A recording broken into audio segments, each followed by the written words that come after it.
On this episode of What's Going On with Shipping, Russia has begun to escort elements of the Shadow Fleet in the Baltic. I'm your host, Sal Mercogliano. Welcome to today's episode. Series of stories highlighting issues up in the Baltic Sea with the Russian Navy coming out to escort ships that are included in what is known as the Dark Fleet, the Shadow Fleet, the Gray Fleet, the Parallel Fleet. We're going to break this all down for you so you understand what this means and the impact this may have. If you're new to the channel, hey, take a moment, subscribe to the channel and hit the bell so you'll be alerted about new videos as they come out. So this is the story over in Lloyd's List. Ukraine's ongoing agony could alter the face of shipping. Government restrictions and the emergence of a parallel marine insurance sector risk cementing divisions deeper than those during the Cold War. Okay, what does that mean, Sal? So take us back to February of 2022. Russia invades Ukraine. I'm not going to go into the background of this. It's because we're talking about this, the impact it has in shipping, not whether or not all the reasons behind this conflict. Suffice it to say, Russia invades Ukraine. The EU, the G7, the UK, all these other nations, everybody, Australia, all these nations want to punish Russia for this invasion. The problem is they want to hurt Russia, but at the same time not cause the global economy to spiral into a depression. In particularly, one of the things they want to hurt Russia with is their ability to make money off their energy, which they export. But at the same time, they still need that sweet, delicious crude and diesel fuel to fuel the world's economy. So they come up with a novel way of doing this. And it's not really novel. They had done this against Venezuela and Iran in the past. Basically, what they do is they impose a price cap. They decide to cap the sale of Russian crude oil at $60 a barrel and Russian diesel fuel at $100 a barrel. And the mechanism they use is insurance. Now, insurance is the way you do everything in shipping.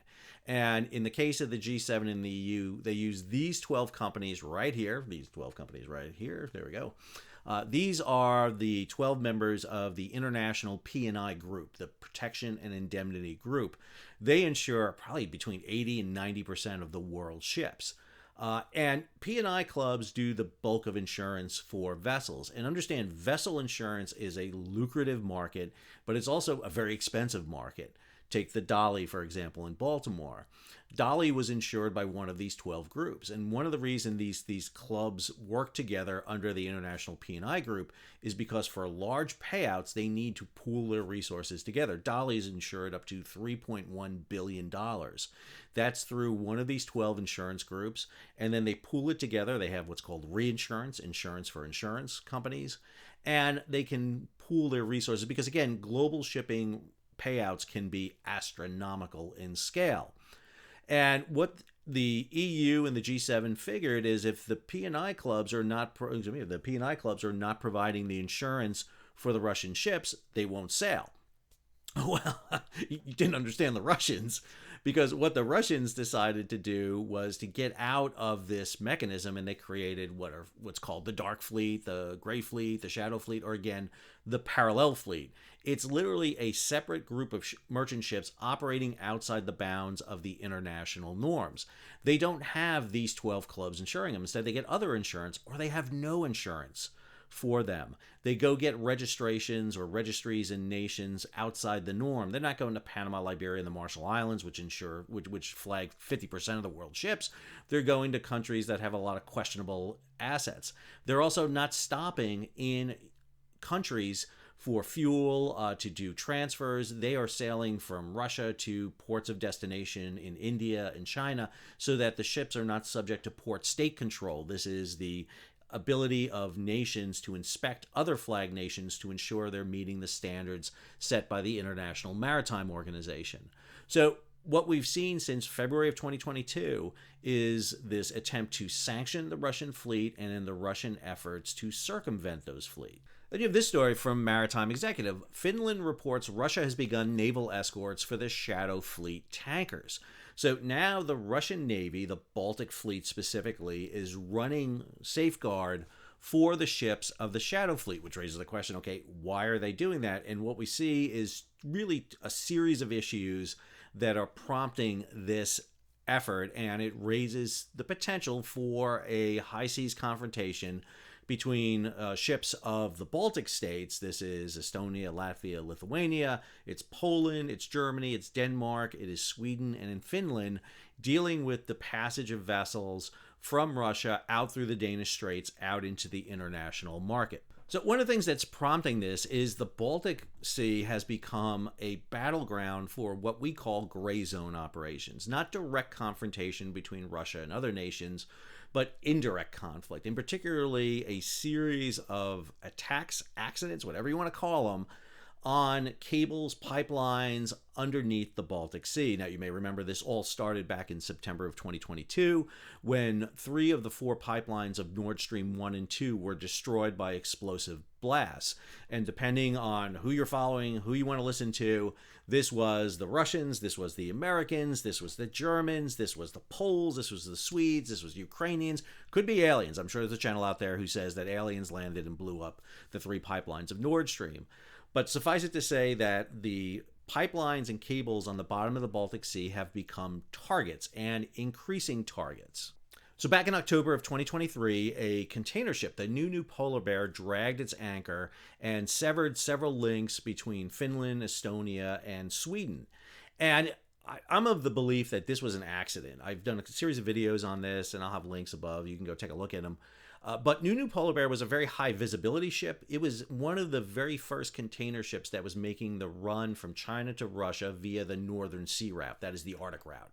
And so there was a lot of press on New Polar Bear. And it's a very unlikely candidate for doing an anchor drag because you want to sever these cables to punish those 3 countries for actions against Russia. However, one of the things I think it did do is maybe tell the Russians, hey, this is not a bad idea that can happen, and maybe we can begin a program of making this happen. Because what you're going to see is a rash of these take place immediately after New Polar Bear in October of 2023. November of 2024, you have Yiping 3. This is a Chinese bulker that's leaving from Russia, heading out into the Baltic Sea. It has an anchor drag, and it severs several cables between Sweden and the Baltic states. The ship is stopped after it passes through the Danish Straits. It anchors in international water. There's a little pocket of international waters north of the Danish Straits between Denmark, Norway, and Sweden. Swedish authorities were allowed to board the vessel, question the crew, but eventually the ship is let go because there's no distinct evidence that links it to a kind of malicious attack against it. It's believed to have been an accident. Now, Yiping 3 set off the alarms, and so many states were on the lookout for these events, so that in December of 2024, you have a ship like the Cook Island flagged, and Cook Island is one of these open registries that has a lot of questions. You get a tanker like the Eagle S, which is part of the Shadow Fleet, the parallel fleet. It's going to drag its anchor and sever some cables between Finland and Estonia, and Finland is going to stop the vessel, have the vessel head into Finnish waters, and do an inspection on the vessel and actually hold several of the crew members. The ship has since been released. However, members of the crew are being held in Finland as the Finnish courts are basically investigating this situation. In January of 2025, a ship, the Maltese-flagged Vows, was heading outbound from Russia when it dragged its anchor and severed cables between Latvia and Sweden. And in this case, Sweden seized the vessel. What we're seeing here is an increase in the number of incidents happening and the reaction by the Baltic states to these ships. Then in February, there was a suspected cable incident where the Swedes and the Finns were investigating the potential disruption of their cables. So you have the initiation of the sanctions against Russia with the creation of the Shadow Fleet. Then you have these cable cutting incidences going on in the Baltic. And what we just see is the escalation of tension between Russia and the nations in and around the Baltic Sea, kind of a new Hanseatic League. So here's the story from Richard Mead. Russian naval escorts raise stakes in Baltic security. He mentions this. Russia's naval vessels are now being deployed to escort Shadow Fleet tankers in the Gulf of Finland. So we just had 2 incidences recently in the Baltic where Estonia stopped one vessel and failed to stop another vessel. And the reason they did that is because the ships were stateless. In other words, the flag of registry that they were flying on them were false. They lost their registry. And so if you do not have a ship properly registered, in other words, you are registered in a nation, then you are a stateless vessel. And stateless vessels are not allowed to sail on the world's oceans. And under UNCLOS, the UN Convention on the Law of the Sea, nations have a right to stop those vessels until they fix the issue. In the case of Estonia, they stopped one vessel until it was fixed. On the second case, it led to a confrontation with the Russians. A Russian jet actually flew out and the ship refused to stop as it was heading to Russia. So now we see the deployment of elements of the Black Sea. He goes on in his second point, 2 tanker transits passed without conflict over the weekend, but naval monitoring has stepped up. And the third point he makes is really one of the most interesting. Comoros, which is one of these open registries, flags of convenience, that are out there, takes on another politically contentious and previously flagless tanker with a history of spoofing, in other words, of sending out false information about where it's located, just as it drifts over critical subsea cables for 5 hours. And so what we're seeing is these really questionable, suspicious activities. Now, I have to say the Baltic is crisscrossed with cables. If you drift anywhere in the Baltic, you're going over cables. But you're just raising these concerns between the Baltic states and the way the Russians are operating. Now, this comes concurrently with this story from Maritime Executive. Finland nears completion of criminal investigation as cable repairs proceed. These cable repairs are expensive. This one, for the operation that was done by Eagle S, was anywhere between the cost of $57 to $68 million to repair the power cables that run between Finland and Estonia. This is not just fixing a cut drop cord. This is a little bit more extensive than that. And so obviously these countries want to minimize these impacts. And as I said before with New Polar Bear, accidents can happen. You can lose an anchor. An anchor can drift away if you don't properly secure it the way it's supposed to be. If an anchor is properly secured, it's not going to run on you. But if you don't do it, it is potential to have an anchor run away. The issue that's coming out here is the frequency of these accidents, the rapidity of them, and the fact that the crews are not noticing them. And this is starting to raise issues. Remember, we're dealing with very small crews that are not paid a lot of wages, so that it is very easy to perhaps convince a crew member or elements of a crew to undertake these operations. Then we get this last story from Lloyd's List, why governments are turning up the heat on flag states. All countries have the right to run open registries, but with rights come responsibility. Did Lloyd's List just channel Stan Lee and Spider-Man? I'm pretty sure they just did. And if that is true, that is the big story here. I mean, the fact that we're getting a Marvel reference from Lloyd's List, I'm shocked at this, but I'll go with this. The open registries, and you gotta be very careful. I've always been very careful in the words I choose when I talk about like Liberia, Panama, and the Marshall Islands. Back in the day, 60s, 70s, they were not great, and you had a lot of issues with them. However, those registries have cleaned up quite a bit. There's still issues with obviously with ships in operation. You're always going to find some problems with any fleet, especially when those three represent over 50% of the world's oceans. But flags of conveniences, these are registries that are just in it for the money. They just want to get some money, and they're providing no oversight. Understand, the way we ensure that ships are safe on the world seas is through 3 methods. Actually 4 methods. One is by the registry. Second is by insurance. Third is by your classification society. And then fourth is through port state control inspection. So there is multiple redundancy going on vessels to ensure they're meeting those capabilities. What the Shadow Fleet is doing is eliminating a lot of those. They're creating registries that are just in it for the money and therefore are providing no oversight. They're creating new classification societies or going to classification societies that have very little poor track records.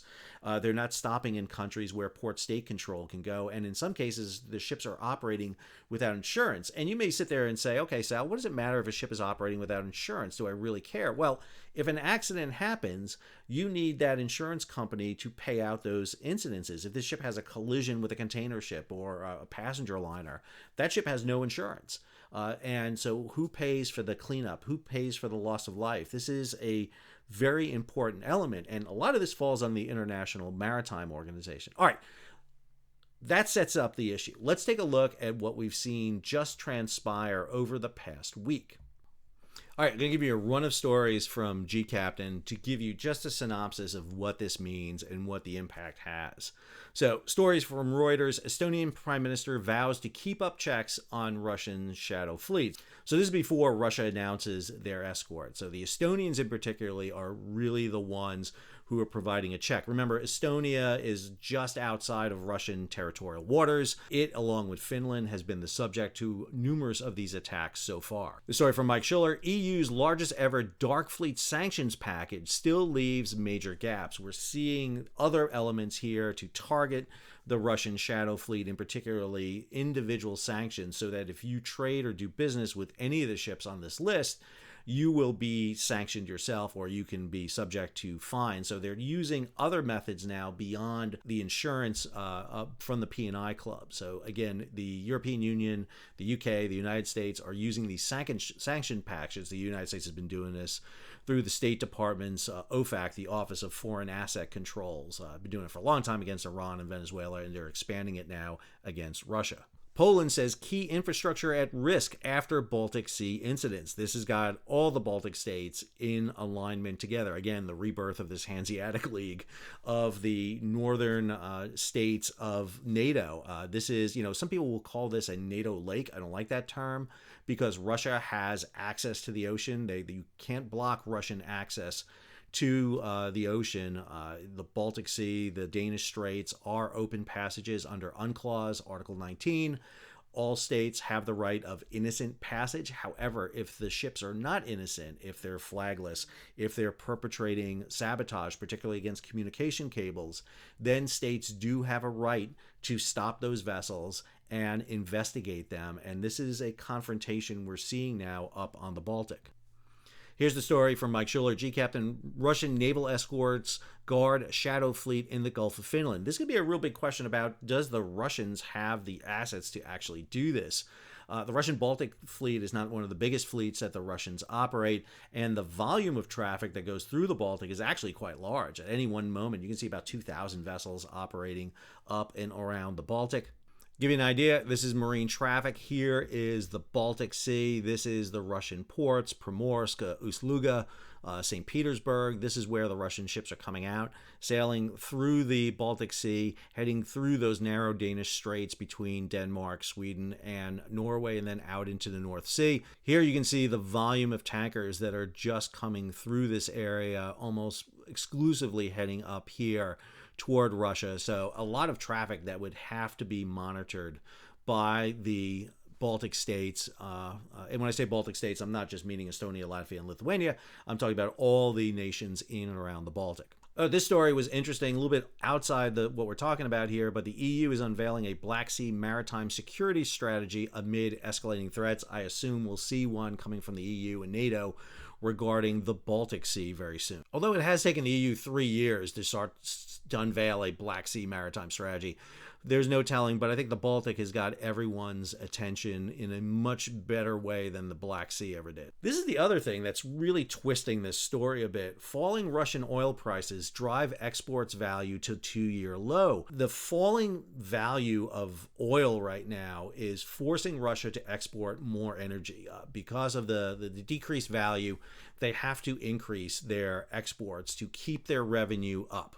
At the same time, as the price of oil and diesel fall below the price cap, Western oil firms are flocking back to haul Russian oil. Again, the sanction that's in place, the price cap, is $60 for crude oil, $100 for diesel. Well, it's below that now. And so Western companies with P&I insurance, with correct registries, can now go haul that fuel with no problems. Now, they may not be able to offload in certain countries because of sanctions and issues, but they can assume the transportation that was being done by ships of the parallel fleet. And then this last story: Russia's shadow fleet readies for summer as sanctioned LNG carriers receive permits for Arctic route. We're seeing Russia working with nations like Qatar and others to increase their export of liquefied natural gas. This is a huge amount of revenue for the Russians. They are flooding the market with LNG. Right now, the three biggest LNG exporters in the world, United States, Qatar, and Australia, but Russia is emerging as one of the biggest, principally with their own fleet of LNG carriers that were built in Korea for them. They're shifting that now. They're going to get some ships built in China to do this, but Russia is on the precipice of becoming one of the top LNG exporters, and they're looking to get it out, and this Arctic route gives them a unique ability because it's a much shorter distance. It is more economical, more efficient. They can haul more liquefied natural gas because their ships don't have to go long distances. Principally with the Houthi, we have not seen a huge amount of LNG carriers, loaded LNG carriers, going through the region. But again, that's all changing as things are in flux over in the Red Sea. So that's my quick rundown on what's happening in the Baltic with the Russians and the parallel fleet. It's a lot, I know, but it's a complex issue. It's not easy to boil it down into a TikTok 60-second thing because it does involve a lot. It is ever changing, but it is a point of confrontation. Baltic Sea, and we've seen this with the Black Sea, we've seen it with the Red Sea, now we're seeing it with the Baltic. We see it with the South China Sea, we see it in the Western Pacific. We're just seeing a lot of these littoral regional seas becoming much more important. And again, presence there by navies and operations by coast guards and navies are points of potential confrontation between rivals. Remember, armies don't run into each other by accident. They're separated by boundary lines. On the ocean, that doesn't happen. So what do we see? We see navies and coast guards bumping into each other literally at some points and having these confrontations. So I hope you enjoyed today's episode. I want to make you aware of an event that's happening up in New York City, in Midtown, up at the Pierre Hotel. It is Marine Money Week in New York. This is an annual event that takes place. This is kind of the who's who of global shipping. The reason I raise this to you is because on Monday with the opening event, it's focusing on revitalizing U.S. maritime industries, opportunities for American and international ship owners and investors. This event is going to be kicked off with a keynote speech by Senator Mark Kelly. Democrat from Arizona is one of the co-authors, along with Senator Young from Indiana, Republican, of the SHIPS Act. We're going to have Wilbur Ross, the former Secretary of Commerce during the first Trump administration, as a panel speaker. So you get your left and your right, you get your Democrat and your Republican, and sandwiched in between there is yours truly giving a quick little talk, 25-minute talk on the SHIPS Act and the U.S. Trade Representatives, Section 301. I'm going to be talking about how did we get here, a brief history of U.S. maritime policy, and some key points affecting U.S. and international shipping. Really excited about the opportunity to do it. Marine Money will record these events, and I hope to be able to get that posted up on my YouTube channel once it is available for you. I'm really hoping to get some great insight and maybe invite some of these key players. It's a 3-day who's who of global shipping. Lots of CEOs, a lot of big people talking.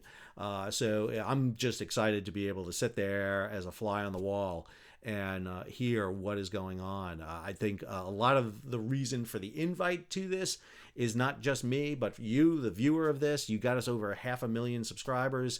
You've made what's going on with shipping a kind of a go-to site for people to learn about shipping, and I want to thank everyone who's done that.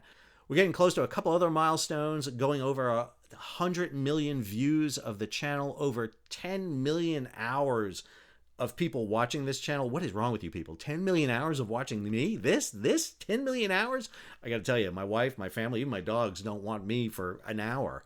And yet almost 10 million hours of the channel. I am just absolutely floored and thankful for all of you. So I'll keep you posted about this. So if you can, subscribe to the channel. Hit that bell so you'll be alerted about new videos as they come out. Leave a comment, share it across social media, and if you can, support the page. How do you do that? You hit that super thanks button down below, or head on over to Patreon and become a monthly, yearly subscriber. Until the next episode, Sal, sign off.